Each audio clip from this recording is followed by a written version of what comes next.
मिलने के लिए बुलाया था ना, तो अब तुम जगह दो। तुम्हें क्या लगता है मैं तुम्हें फिर से अपने कमरे में आने दूंगी? तो और मैं कहाँ जाऊंगा? मुझे नहीं पता। अनन्या ने दरवाजा बंद किया और दूसरी तरफ से चिल्लाते हुए बोली, नौकरों की जगह मालिकों के कमरों में नहीं, घर के स्टोर रूम में होती है। यह सुनते ही अभिनव को बुरा लगा, पर वो कर भी क्या सकता था। उसने बस बंद दरवाजे को देखा और हताशा से अपना सिर हिलाने लगा।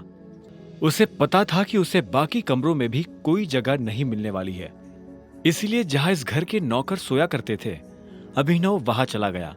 वहां उसे किस्मत से एक बिस्तर खाली मिला और अभिनव उस पर जाकर सो गया। अभिनव को कब नींद लगी और कब सुबह हो गई उसे पता ही नहीं चला। वो जल्द से जल्द तैयार हुआ और एके प्राइवेट लिमिटेड पहुंच गया। जैसे ही वो कैब से बाहर निकला तो सबसे पहले उसकी नजर सनी पर पड़ी।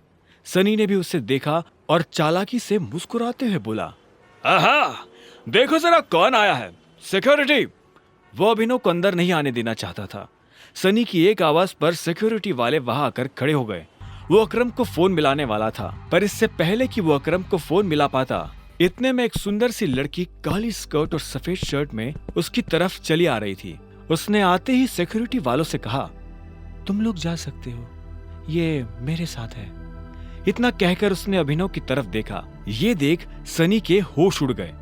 उस दिन पार्टी में और अब यहाँ भी अभिनव ने सनी को गलत साबित कर दिया था।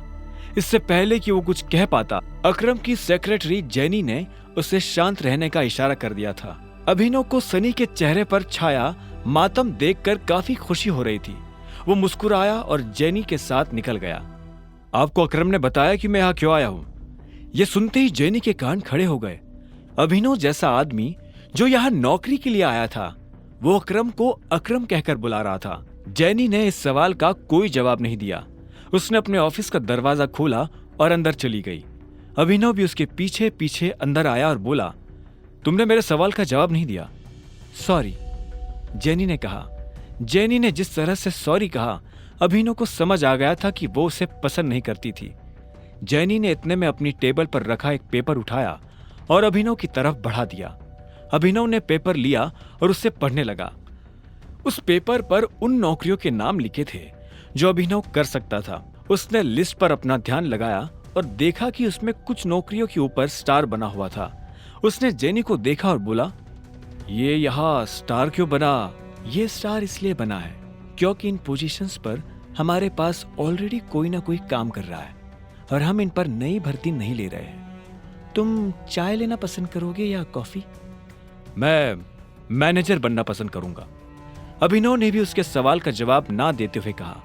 ऐसे में जेनी बोली, लेकिन मैनेजर की पोजीशन पर पहले से स्टार बना हुआ है।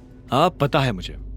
तो जिस पोजीशन पर पहले से कोई बैठा हुआ है उस पर तुम कैसे बैठ सकते हो? तुम क्या उस एम्प्लॉय को कंपनी से बाहर करवाना चाहते हो? मैंने तो ऐसा नहीं कहा। मैं बस इतना जानता हूं कि लिस्ट मुझे तुम्हें नहीं दी थी। हाँ, लेकिन तुम्हारा नाम? जेनी। जेनी ने गुस्से में कहा। अभिनव के सवालों से उसे चिढ़ हो रही थी। अभिनव को उसके नाम से कोई मतलब नहीं था। उसने आखिर में कहा, देखो जेनी, इसमें मेरी कोई गलती नहीं है। तुमने मुझे लिस्ट लाकर दी, मैंने उसमें से अपनी पसंद की पोस्ट चुन ली। अब आगे क्या करना है वो तुम देखो। ठीक है मिस्टर अभिनव, तो अब मुझे तुम्हारे बारे में कुछ जानकारियों की जरूरत पड़ने वाली है और तुम्हारा ऑफिस कल से शुरू हो जाएगा, जेनी ने कहा। अभिनव ने हाँ में सिर हिलाया और वहां से निकल गया। सनी को अभी भी समझ नहीं आ रहा था कि आखिर अभिनव वहां क्या लेने आया था। उधर अभिनव को लगा कि अब कल से नौकरी पर जाने के लिए उसे नए कपड़ों की जरूरत पड़ने वाली है। कपड़ों के साथ साथ उसे अपना फोन भी बदलने की जरूरत थी। अकरम का दिया हुआ चेक उसकी जेब में ही रखा हुआ था। अभिनव अपने चेक से पैसे निकालने के लिए बैंक चला आया। तभी उसकी नजर प्रणव से मिली। प्रणव उन लोगों में से था जो अभिनव की गरीबी का मजाक उड़ाया करता था। जैसे उसने अभिनव को बैंक के अंदर आते हुए देखा तो बोला, अरे वाह, देखो तो कौन आया है। प्रणव खुद एक बैंकर था। वो अरबपति तो नहीं था, लेकिन उसके पास अच्छी खासी दौलत थी। वो दिखने में भी स्मार्ट था। वो अभिनव को इसलिए जानता था क्योंकि अभिनव अक्सर इस बैंक में डिलीवरी के काम से आया करता था। हालांकि वो दिखने में अभिनव के आगे कुछ नहीं लगता था, लेकिन उसमें और अभिनव में एक ही फर्क था, गरीबी का। हेलो, मुझे थोड़े पैसे निकालने हैं, अभिनव ने कहा और प्रणव को चेक दिखाने लगा। प्रणव ने बिना चेक देखे कहा, चेक से? तुम्हें पता है ना, चेक से सिर्फ बड़ी रकम ही निकाली जा सकती है। मेरा अमाउंट बड़ा है, यहाँ काउंटर पर नहीं निकल पाएगा, इसलिए मैं मैनेजर से मिलना चाहता हूँ। ये सुनते ही प्रणव जोर जोर से हंसने लगा और बोला, तुम्हें उसकी जरूरत नहीं पड़ेगी, मुझे अपना चेक दिखाओ। अभिनव ने गुस्से में प्रणव को अपना चेक दिखा दिया। प्रणव ने बिना देखे अभिनव और बाकी लोगों की आंखों के सामने चेक फाड़ दिया। अभिनव प्रणव पर चिल्ला उठा, तुम्हारा दिमाग खराब है क्या? सिक्योरिटी को बुलाओ और इस आदमी को अभी के अभी बाहर निकलवाओ यहाँ से। फर्जी चेक लाकर बैंक वालों को बेवकूफ बनाता है। अभी पुलिस बुलाकर तुझे अंदर करवाता हूँ। इधर अभिनव ने अपने फाड़े गए चेक के टुकड़ों को मुट्ठी में भरा और गुस्से में अपनी मुट्ठी भींच ली। इतने में सिक्योरिटी वाले आए और उन्होंने अभिनव को चारों तरफ से घेर लिया।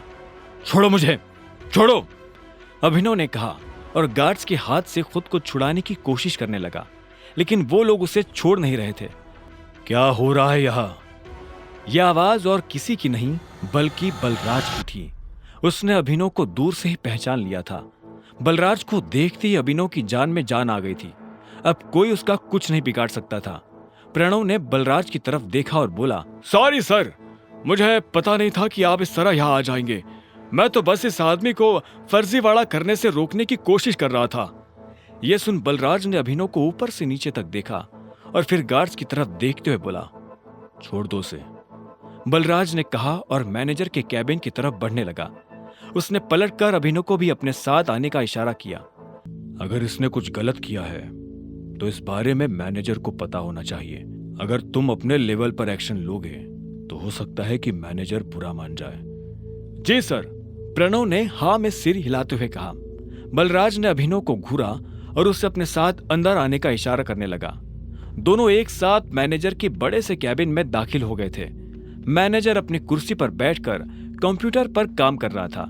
बलराज ने उसका ध्यान अपनी तरफ खींचने के लिए दरवाजे को जोर से बंद किया।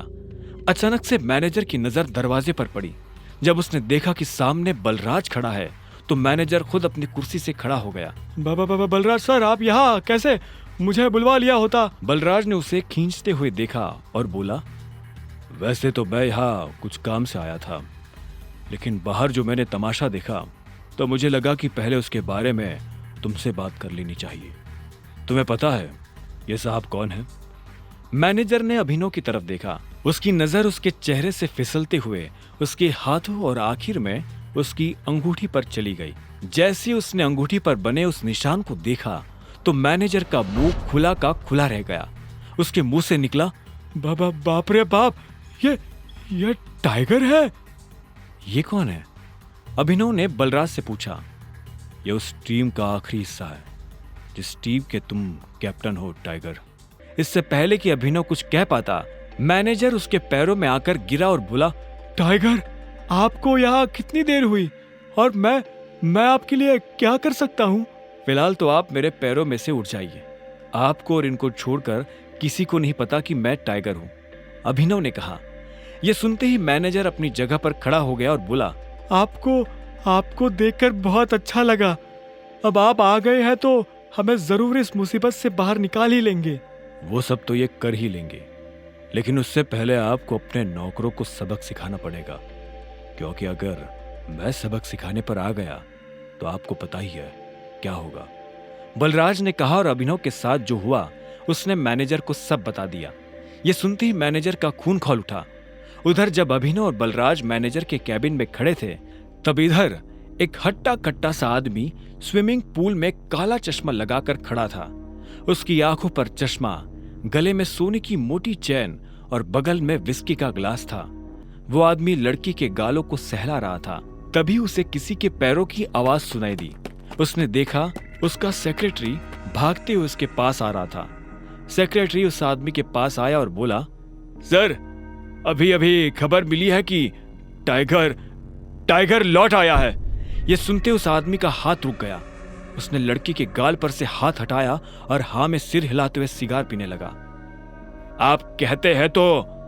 सेक्रेटरी आगे कुछ कहता उससे पहले उस आदमी ने कहा, अभी नहीं, अभी तो आया है। थोड़ा उछल कूद करने दो, पर हाँ, इस बार उसे पिंजरे में डालने की गलती नहीं करनी है। सेक्रेटरी ने हाँ में सिर हिलाया और वहां से निकल गया। Who is tiger? बगल में खड़ी उस लड़की ने पूछा। तुमने इन साहब का चेक किससे पूछकर फाड़ा? अभिनव के लिए साहब शब्द प्रणव से सुना नहीं गया। उसने कहा, सर ये डिलीवरी वाला है, फर्जी चेक लेकर बैंक में आया था। इसे क्या लगा यहाँ हम लॉटरी खोलने बैठे हैं? मैंने इसके चेक की इंफॉर्मेशन कंप्यूटर में चेक की थी, कोई रिलेवेंट डाटा था ही नहीं। सच बोल रहा है? मैनेजर ने पूछा। यह सुन प्रणव को धक्का लगा। अभिनव मन ही मन मुस्कुरा रहा था। प्रणव ने हिचकिचाते हुए कहा, आपसे झूठ क्यों कहने लगा? तुझे पता है ये डिलीवरी बॉय किसका चेक लेकर आया है? अकरम सर का। क्या? हाँ, तूने इसके साथ जो किया वो ठीक है, लेकिन अकरम सर को अगर पता चला कि तूने उनके चेक का ये हाल किया है तो वो तेरे साथ क्या करेंगे जानता है ना? मैनेजर ने कहा। अकरम का नाम सुनते ही प्रणव की हालत खराब हो गई थी। इतने में मैनेजर ने कहा, एक काम कर, वो रही टेप और ये रहा चेक, इसका एक एक टुकड़ा जोड़। क्या सर? तुझे नौकरी से निकाल रहा हूं। नहीं सर, मैंने क्या किया? शाबाश, ये तुझे सुनाई दे गया, और इससे पहले जो कहा वो है? आखिरकार प्रणव ने चेक को बड़ी मेहनत से जोड़ा और मैनेजर को दे दिया। मैनेजर ने उसे देखा और प्रणव को बाहर जाने का इशारा कर दिया। जैसे ही प्रणव बाहर गया तो मैनेजर ने अंदर से कमरे का दरवाजा लॉक किया और अभिनव के पास आते हुए बोला, टाइगर, तुम इतने सालों से कहाँ थे? पहले ये बताओ कि तुम मेरे पापा से कैसे जुड़े हुए हो? मैं उनकी टीम का हिस्सा हूं, मैनेजर ने जवाब दिया।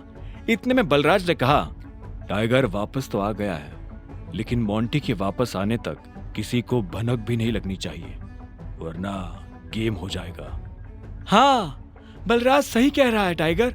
हम शेरों के बीच एक भेड़िया घुस आया है।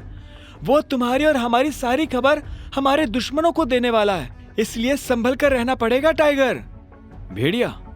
तुम्हारा मतलब जासूस? अभिनव ने पूछा। बलराज ने कहा, हाँ, इसके बारे में मोंटी तुम्हें डिटेल में बताएगा, और तब तक गुफा से बाहर आना नहीं, और आओ तो अंधेरे में। इस बीच हमें तुम्हारे पापा यानी हमारे संजय के कातिल का भी पता लगाना है, और साथ ही ये भेड़िया। इस ग्रुप में और कौन कौन है जिससे अभी मिलना बाकी है? मैनेजर ने कहा, इस ग्रुप में है मोंटी, अकरम, बलराज, मैं यानी डीके, इक्का, पार्कर और अलायना। क्या? अलायना? यानी हमारे ग्रुप में एक लड़की भी है? हाँ, इससे पहले उसकी माँ इस पोजीशन पर थी। 1 साल पहले उसकी डेथ हुई तो अलायना उसकी जगह पर आई है। टाइगर, वो लड़की नहीं, आग है, आंधी है, चलता फिरता अंगारा है। मैं अपनी जिंदगी में अलायना जैसी किसी से नहीं मिला। शक्ल, अक्ल और तेवर उसके पास तीनों है। मैं समझा नहीं, अभिनव ने कहा। बलराज उसके पास आया और बोला, जिद्दी, उसके आगे मुझे अपनी जिद कुछ नहीं लगती। कहने को ग्रुप में वो बस एक लड़की है, लेकिन उससे पार पाना हम में से किसी भी मर्द के बस की बात नहीं है। यह सुनते ही अभिनव समझ गया था कि बलराज का इशारा किस तरफ है। अलायना को यह मनवाना कि वो टाइगर है अभिनव के लिए भारी होने वाला था। तुम जल्दी से उससे भी मिल लोगे, पर वो तुमसे मिलेगी या नहीं पता नहीं। मुझे नहीं लगता कि टाइगर के लिए उसे मनाना मुश्किल होगा। मैंने जैसा सोचा था यह आदमी वैसा है नहीं। बलराज की यह बात सुन डीके के कान खड़े हो गए। उसने बलराज को देखा और बोला, टाइगर ने तुम्हें रिंग में पटका क्या? यह सुनते ही बलराज जोर से हंसा और उसने हाँ में सिर हिला दिया। उसे देख डीके भी जोर जोर से हंसने लगा। आखिर में डीके ने कहा, तुम्हें कितने पैसों की जरूरत है? मैं दे देता हूं। चेक मैं अकरम के ऑफिस से री इशू करवा लूंगा। मुझे अभी 1 करोड़ रुपए चाहिए, बचे 49 करोड़ मेरे नए अकाउंट में डलवा देना, अभिनव ने कहा। और यह सुन डीके उसके लिए पैसे लेने चला गया। उसके जाते ही अभिनव बलराज के पास आया और बोला, एक बात बताओ, ये अलायना के बारे में तुम कुछ जानते हो क्या? बलराज ने उसे ऊपर से नीचे तक देखा और बोला, वैसे तो सब कुछ जानता हूं, और वैसे कुछ भी नहीं। मेरा मतलब है, तुम्हें पता है मेरा क्या मतलब है? बस उसे अपनी तरफ से चिढ़ने का या गुस्सा होने का मौका मत देना। वैसे अब तुम्हें गाड़ी की जरूरत है। मैं अपने मैनेजर को बोल रहा हूं, यहां से सीधा ग्लोब मोटर्स जाओ। वहां तुम्हारी गाड़ी तुम्हारा इंतजार कर रही है। अभी पैसे मैं भर रहा हूं, बाद में जब तुम गद्दी संभालोगे तो मुझे डबल दे देना। यह सुनते ही अभिनव जोर जोर से हंसने लगा। उसने बैंक से पैसे लिए बाहर आया और एक टैक्सी बुक करके सीधा ग्लोब मोटर्स के लिए निकल पड़ा। जल्दबाजी में वो बलराज से यह पूछना ही भूल गया था कि बलराज ने उसके लिए कौन सी गाड़ी बुक की थी। जैसे ही वो अंदर गया तो उसने देखा कि शोरूम का मैनेजर दरवाजे पर खड़ा होकर किसी का इंतजार कर रहा था। उसने अभिनव को देखते ही पूछा, अभिनव गढ़वाल? मैं ही हूं, अभिनव गढ़वाल। यह सुनते ही वहां रिसेप्शन पर खड़ी दोनों लड़कियों के होश उड़ गए, लेकिन मैनेजर को अभिनव को देख कोई झटका नहीं लगा। बलराज ने उसे पहले ही बता दिया था कि अभिनव दिखने में कैसा था। चलिए मेरे साथ, मैनेजर ने कहा और आगे बढ़ने लगा। कुछ देर के बाद अभिनव एक गैरेज में आ गया था। बाहर ढेर सारी गाड़ियां खड़ी हुई थी। मैनेजर उसे उसकी गाड़ी के पास लेकर आया। वो एक बहुत ही महंगी सी गाड़ी थी, लेकिन ऊपर से उसे देखने में ऐसा लग रहा था जैसे वो कबाड़ हो। बलराज ने जानबूझकर उसे पुराना करवाया था ताकि कोई भी अभिनव पर उसकी गाड़ी की वजह से शक न करे। पर जब अभिनव ने गाड़ी के अंदर देखा तो उसे बहुत अच्छा महसूस हुआ।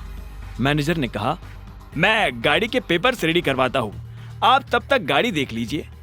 मैनेजर वहां से निकला और अभिनव ड्राइविंग सीट पर बैठने के लिए बढ़ने लगा, पर इससे पहले कि वो बैठ पाता उसे पीछे से एक आवाज आई, हेलो। यह आवाज एक लड़की की थी।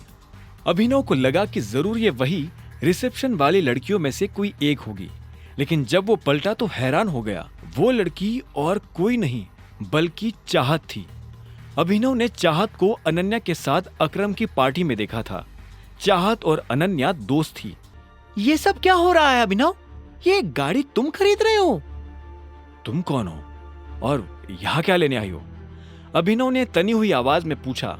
चाहत को देख वो अपनी पहचान के लिए अलर्ट हो गया था। चाहत उसके सवाल पर मुस्कुराई और मीठी सी आवाज में बोली, मैं चाहत हूं, तुम्हारी बीवी की दोस्त, और यह सवाल तो मुझे तुमसे करना चाहिए। तुम यहाँ गाड़ी खरीदने कैसे आ सकते हो? अनन्या ने तो मुझे बताया था कि तुम गरीब हो। हाँ, मैं गरीब ही हूँ। ये गाड़ी तो मैं अपने बॉस के लिए लेने आया हूँ। चाहत ने उसे कुछ पल के लिए देखा और बोली, पक्का? झूठ तो नहीं बोल रहे हो? मैं तुमसे झूठ क्यों बोलूंगा? पता नहीं, एक काम करती हूँ, मैं अनन्या को भी यहाँ बुला लेती हूँ। दूसरे की सही, पर जब वो तुम्हें गाड़ी में देखेगी तो खुश हो जाएगी। नहीं, उसे बुलाने की क्या जरूरत है? क्यों बेकार में उसे परेशान करती हो तुम बताओ ना, मैं तुम्हारे लिए क्या कर सकता हूँ? यह सुनते ही चाहत के चेहरे पर मुस्कान आ गई। उसने कहा, मुझे चाहिए ट्रीट। क्या तुम मुझे ट्रीट पर लेकर नहीं चलोगे? देखो, मैं तुम्हारी बीवी की दोस्त हूं और मुझे नहीं लगता कि तुम्हें मुझे मना करना चाहिए। इससे पहले कि अभिनव उसकी बात का कोई जवाब दे पाता, चाहत ने गाड़ी का दरवाजा खोला और वो पैसेंजर सीट पर जाकर बैठ गई। ठीक इसी वक्त मैनेजर डॉक्यूमेंट्स लेकर आया और उसने डॉक्यूमेंट्स अभिनव को दे दिए। अभिनव भी ड्राइविंग सीट पर बैठ गया। उसे पता था कि चाहत खुद एक रईस परिवार से आती थी। ऐसे में वो उसे अकरम के एक होटल में ले जाने वाला था। चाहत पूरे रास्ते रह रहकर अभिनव को देख रही थी। अभिनव को समझ नहीं आ रहा था कि वो उससे चाहती क्या है।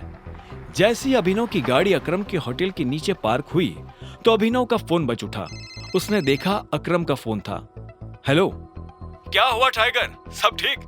मैंने देखा तुम्हारी गाड़ी मेरे ऑफिस के नीचे आई है। उधर से अकरम ने पूछा। हाँ, वो मैं होटल में किसी के साथ लंच के लिए आया था। हाँ, वो तो मैं देख ही रहा हूँ। जरा ऊपर आओ, मैं तुम्हें अपना वीआईपी कार्ड दे देता हूँ ताकि तुम दोनों को वीआईपी ट्रीटमेंट मिले। अकरम ने मुस्कुराते हुए कहा। अभिनव ने फोन रखा और पलटा तो पाया कि चाहत उसके पीछे खड़ी थी। चले? हाँ, नहीं, तुम एक मिनट यही रुको, मुझे थोड़ा काम है, मैं वो निपटा कर आता हूं, अभिनव ने कहा। और इससे पहले कि चाहत कुछ कहती, अभिनव वहां से निकल गया। चाहत उसे जाते हुए देख रही थी। वो अच्छी तरह से जानती थी कि ये अकरम का ऑफिस है, लेकिन अभिनव वहां क्या करने जा रहा था और उसे किसने फोन कर ऊपर बुलाया था। चाहत को अभिनव पर शक हो रहा था। अब आगे क्या होने वाला था? आगे की कहानी जानने के लिए देखें अगला एपिसोड सिर्फ पॉकेट एफएम के यूट्यूब चैनल पर, और द रिटर्न ऑफ टाइगर के सारे एपिसोड्स को सुनने के लिए डिस्क्रिप्शन में दी लिंक से डाउनलोड करें पॉकेट एफएम ऐप।